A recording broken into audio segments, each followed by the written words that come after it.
Scaramucci hire. While not a surprise, Mr. Spicer's departure was abrupt and reflected turmoil in Mr. Trump's legal and media teams amid a widening investigation of possible ties between Mr. Trump's campaign and Russian meddling in the 2016 presidential election.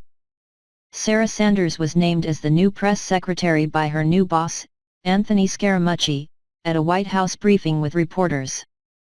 Mr. Scaramucci, a former Wall Street financier, was named as the administration's new top communications official. A Republican close to the White House told Reuters that Mr. Trump settled on Mr. Scaramucci for the job on Thursday and met with him on Friday morning, local time, to formally offer it to him.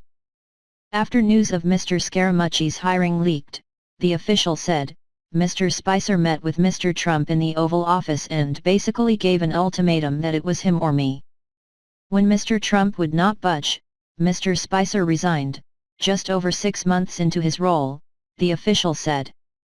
45-year-old Mr. Spicer, a veteran Washington staffer, was parodied memorably by actress Melissa McCarthy on the Saturday Night Live TV comedy show for his combative encounters with the White House press corps.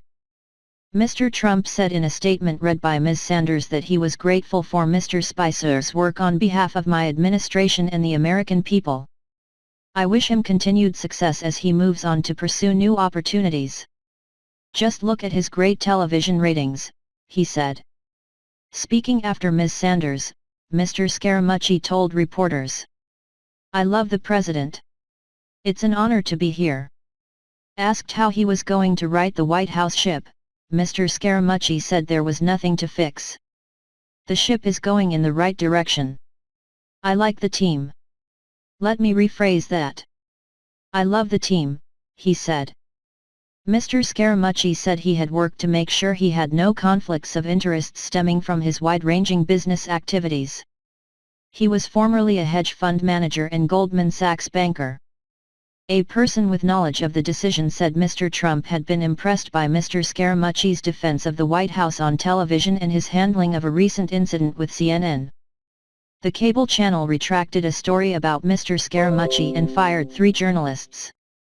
Mr. Spicer congratulated Mr. Scaramucci on his new position, saying, "It'll be great, he's a tough guy." He said he felt it would be best for Mr. Scaramucci to build his own operation and chart a new way forward. From the start, Mr. Spicer invited controversy, attacking the media in his debut appearance as press secretary for reporting what he called inaccurate crowd numbers at Mr. Trump's inauguration.